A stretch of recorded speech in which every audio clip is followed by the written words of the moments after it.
Le secrétaire d'État américain et les ministres des Affaires étrangères du Japon et de la République de Corée ont promis de s'attaquer aux actions provocatrices de la République populaire démocratique de Corée et à ses récents essais nucléaires.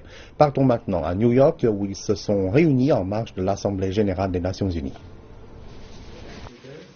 Pour les États-Unis, le Japon et la République de Corée, la question des essais nucléaires de la RPDC est cruciale. À New York, le secrétaire d'État américain John Kerry a déclaré que les trois pays avaient condamné ce qu'il a qualifié de comportement provocateur et imprudent de la RPDC.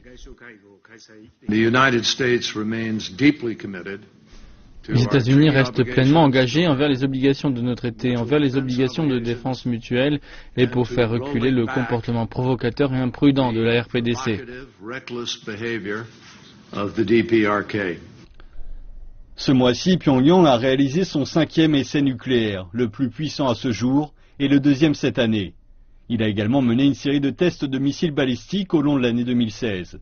John Kerry et ses homologues sud-coréens et japonais sont à New York pour l'Assemblée générale des Nations unies. Ils en ont profité pour discuter de la question. Les trois pays souhaitent que le monde travaille plus dur pour ramener la RPDC sur la voie de la dénucléarisation. Et ils veulent que le Conseil de sécurité des Nations unies prenne des mesures plus sévères à l'encontre de Pyongyang. Ce que nous devrions faire est de mettre à l'arrêt et de faire reculer une bonne fois pour toutes le programme nucléaire et de missiles de Pyongyang.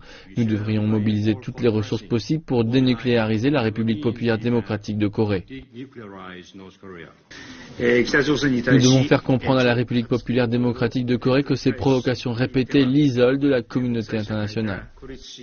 En mars dernier, le Conseil de sécurité a approuvé ce que les États-Unis ont qualifié de sanctions les plus dures depuis plus de 2 décennies à l'encontre de la RPDC.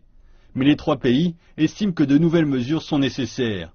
Toutefois, par le passé, la Chine et la Russie, 2 membres permanents du Conseil de sécurité, ont été plus réticents à imposer des sanctions.